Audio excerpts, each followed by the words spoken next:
আমাকে অনেক সময় অনেকে অনেক বাজে কথা বলেন, কটু কথা বলেন, হজম করে চলে যায়। ওনার নাম হলো আহমদুল্লাহ শেখ, সবাই তার নামে শায়েখ লেখে। এমন বুবা শয়তান, একেবারে জাহেল। নাম হইলো আহমদুল্লাহ। কতবার যখন আবহাওয়া অফিস থেকে কইছে বৃষ্টি নামবো, যায় দুর্দাকা নামাজ পড়ছে, পরে বৃষ্টি নামছে, আয় বলছে রে ওন দিন নামাজ পড়ছে, বৃষ্টি অমন নেই। আবহাওয়া বার্তা কইছে মে মাসে বৃষ্টি ও না ন কেরামতি। হ্যাঁ আইসি কইবার লই গই ওই যে আহমদুল্লাহ শয়তানটা। আমাকে অনেক সময় অনেকে অনেক বাজে কথা বলেন, কটু কথা বলেন, হজম করে চলে যায় যে আমার ভাই হয়তো ভুল করেছেন। আমি আবার তাকে পাল্টা বলতে গেলে অসুন্দর হবে, মানুষ ইসলাম সম্পর্কে ভুল ধারণা নেবে। আমি সবর করার চেষ্টা করি। আল্লাহ আমাদের সব ভাইকে সেরকম হওয়ার তৌফিক দান করুন। ডক্টর আব্দুল্লাহ জাহাঙ্গীর রহমতুল্লাহ আলাইহি একটা কথা বলতেন। ইসলামী বিশ্ববিদ্যালয় কুষ্টিয়ার প্রফেসর ছিলেন, অনেক বড় আলেম ছিলেন, আপনারা অনেকে চিনেন। স্যার একটা কথা বলতেন যে মুসলমানদের মধ্যে যে অনেকের আগুন লাগছে, এই হুজুর ওই হুজুরের বিরুদ্ধে, ওই হুজুর ওই হুজুরের বিরুদ্ধে বলে, এগুলো আমি থামাতে পারবো না, এত ক্ষমতা আমার নাই যে আমি থামাই দিব। তবে আমি একটা কাজ করতে পারি, সেটা হলো নতুন করে যেন কোনো আগুন না লাগে, আমি এই জন্য কোনো কারোর বিরুদ্ধে খোঁচাখুচি করি না। আমি আব্দুল্লাহ জাহাঙ্গীর রহমতুল্লাহ আলাইহির সেই বিষয়টাকে মাথায় রেখে কোরআন হাদিসের নির্দেশ দিকে তাকিয়ে আমি পারতপক্ষে আলহামদুলিল্লাহ আমি কোনো আলেমকে খোঁচাখুচি করি না। আপনারা শুনছেন কোনোদিন খোঁচাখুচি করতে? আমাকে অনেক সময় অনেকে অনেক বাজে কথা বলেন, কটু কথা বলেন, হজম করে চলে যায় যে আমার ভাই হয়তো ভুল করেছেন। আমি আবার তাকে পাল্টা বলতে গেলে অসুন্দর হবে, মানুষ ইসলাম সম্পর্কে ভুল ধারণা নেবে। আমি সবর করার চেষ্টা করি। আল্লাহ আমাদের সব ভাইকে সেরকম হওয়ার তৌফিক দান করুন। আলেমদের মধ্যে যারা মতবিরোধ করে, আরেকজনের পিছে লাগালাই করে, পাবলিকের সামনে একজন আরেকজনের বদনামিতে লিপ্ত, তারা জানে না যে তাদের পায়ের তলায় মাটি নাই। এই দেশে ইসলাম বিদ্বেষীরা ষড়যন্ত্র করে কত ভয়ঙ্কর গর্ত খুঁড়ে রেখেছে, এটা যদি তারা জানতো তাহলে এই কাদা ছড়াছড়ি বাদ দিয়া সেগুলোর বিরুদ্ধে তারা লাগতো। তারা প্রকৃত অবস্থা জানে না। যেই কোনো আলেম, যে কোনো ধার্মিক মানুষ, তিনি যদি পরস্পর দ্বন্দ্বে লিপ্ত হন, তাহলে বুঝতে হবে যে বড় বড় চ্যালেঞ্জগুলো সম্পর্কে তিনি জানেন না, সেজন্য তিনি এই ছোটখাটো বিষয়গুলো নিয়ে পড়ে আসেন। আমরা নিজেদের পিছনে লেগে আসি। আজ শয়তান আমাদেরকে একজনের পিছনে একজনের লাগাই দিছে। আপনারা সাধারণ মানুষ হিসেবে আপনাদেরকে আমি একটা অনুরোধ করতে চাই, সেটা হলো হুজুররা যদি নিজেরা লাগালাগি করে, আল্লাহর হস্তে আপনারা ওই লাগালাগি করেন না, হুজুরদেরকে আপনারা অন্তত বয়কট করবেন। যে আমরা এই সমস্ত খোঁচাখুচি করা মানুষগুলোর সাথে নাই। এবং অনেক সাধারণ মানুষ আছে, এক হুজুরের ভক্ত হইয়া আরেক হুজুরের 14 গোষ্ঠী উদ্ধার করে, আছে না নেই? ফেসবুকে জিহাদ করে দেখবেন, জিহাদ এটা হলো শয়তানের জিহাদ। যে এক হুজুরের পক্ষ হইয়া আরেক হুজুরের বিরুদ্ধে লেখা গালিগালাজ করতেছে। আপনার কে শিখাইছে? আপনার কোন হুজুর যদি আপনাকে শিখায় আরেক হুজুরের বিরুদ্ধে গালিগালাজ করো, ষড়যন্ত্র করো, তো মনে রাখবেন ওই হুজুর থেকে ইসলাম শিক্ষাই আপনার জায়েজ নাই।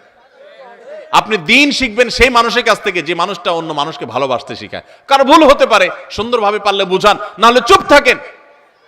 নবী সাল্লাল্লাহু আলাইহি ওয়াসাল্লাম পরিষ্কারভাবে বলেছেন যে যে ব্যক্তি আল্লাহ এবং আখিরাতের প্রতি ঈমান আনে ফালিয়াকুল খায়রান আও লিয়াসমুত, সে হয় ভালো কিছু বলবে আর নাহলে চুপ থাকবে, মুখ দিয়ে খারাপ কিছু বলবেন না। আমার অবাক লাগে, অনেক হিন্দুদের আইডিতে অনেক ফেজ আমাদের ছেলেফেলেরা, মুসলমানের ছেলেফেলেরা দেখা যায় কমেন্ট করে সেখানে তাকে গালিগালাজ করে, মালাউন, এটা সেটা নানান খারাপ কথা বলে। আমাদের সাহাবীদেরকে আপনি দেখাতে পারবেন যে তারা কোনো অমুসলিমকে গালিগালাজ করতেন? অন্য ধর্মের মানুষের প্রতি সুন্দর আচরণ করবে, সে ইসলামের সৌন্দর্য বুঝতে পারবে। আল্লাহ তাআলা আমাদেরকে হেদায়েত দান করুন। তাহলে পারস্পরিক কাদা ছড়াছড়িতে আমরা নাই, কি বলেন? আমরা নাই, আমরা কখনো করব না। এতে যা হয় হোক, দলাদলিতে আমরা নাই। আব্দুল্লাহ জাহাঙ্গীর রহমতুল্লাহ একটা সুন্দর কথা বলতেন। স্যার বলতেন, শুনেন, আমরা হুজুররা গন্ডগোল করব, এগুলো আমাদের স্বার্থের ব্যাপার। আপনি অযথা আমাদের পিছনে আয়সা আমাদের স্বার্থ উদ্ধারের আপনি উসিলা হলেন, মাধ্যম হলেন, আপনার কি লাভ হলো? আপনার আমলটা কেন বরবাদ করলেন আপনি আমার জন্য, আরেকজনকে গালিগালাজ করে?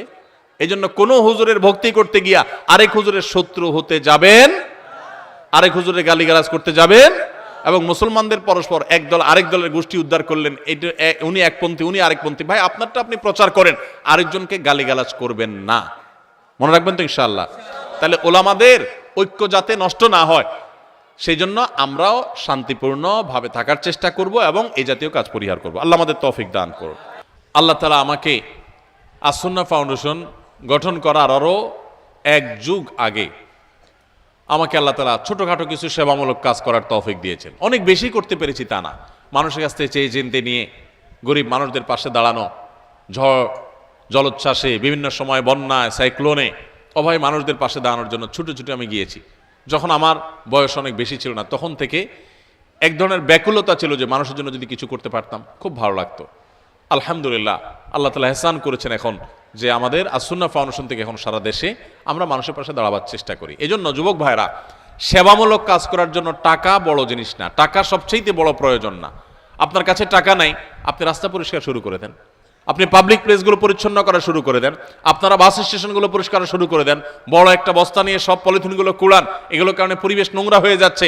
আপনি মসজিদটাকে কয়েকজন যুবক মিলে পরিষ্কার করেন, আপনি একজন গরিব মানুষ তার একটা সাহায্য করেন, একটা রাস্তা ভেঙে গেছে মাটি কেটে রাস্তাটা ঠিক করে দেন, কালভার্টটা ঠিক করে দেন। এগুলো যে সওয়াবের কাজ আমরা জানি না, এগুলো অনেক বড় সওয়াবের কাজ এবং সাদকা জারিয়ার কাজ হতে পারে যে রাস্তাটা ঠিক করে দিলেন, যত মানুষ এই রাস্তা দিয়ে চলবে আপনি সওয়াব পেয়ে যাবেন।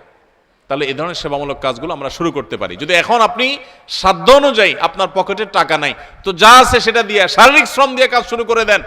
এই যে মাহফিল হয়, ভালো ভালো কাজ হয়, এগুলোতে আপনারা স্বেচ্ছায় শ্রম দিবেন, সেবা দিবেন। অনেক পোলাপান আছে সেবা দিতে রাজি আছে, সেবা দেয়, মাহফিলে অনেক কাজ করে। আর মাহফিল আয়োজক বড় ভাইকে বলে, ভাই হুজুরের সাথে একটা সেলফি তুলতে দিন ভাই, এত কাজ করতেছি কেন? একটা সেলফির জন্য। আছে না নাই? তো এইরকম মতলব হবে না। আমার উদ্দেশ্য হবে একমাত্র আল্লাহর কাছ থেকে আমি বিনিময় আশা করি। আল্লাহ সব দেখেন, তিনি বিনিময় কারণ নষ্ট করেন না। আমি তার কাছে সওয়াব চাই, আমার আর কিচ্ছু দরকার নেই। এরকম আল্লাহকে খুশি করার জন্য আমরা সেবামূলক কাজ করবো, চেষ্টা করবো না ইনশাআল্লাহ। আর যুবকদের সেবার সবচেয়ে বড় জায়গা হলো মা বাবা।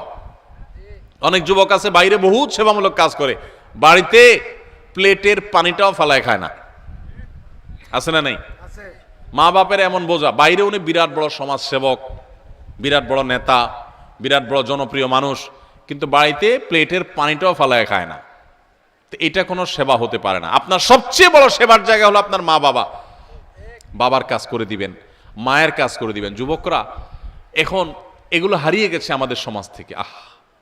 এখন আর মায়ের কাজ করে দেওয়া, বাবার কাজ করে দেওয়া, একজন বৃদ্ধ মানুষকে দেখে সিট ছেড়ে দেওয়া, সম্মান করা, এগুলো নাই আমাদের সমাজ। আমাদের সমাজটাকে, আমাদের শিক্ষা ব্যবস্থাকে, আমাদের মোরালিটিকে, আমাদের নৈতিকতাকে, আমাদের আদর্শকে, আমাদের সমাজের সুন্দর সংস্কৃতিগুলোকে ভেঙে চুরমার করে ফেলা হয়েছে, ধ্বংস করে ফেলা হয়েছে।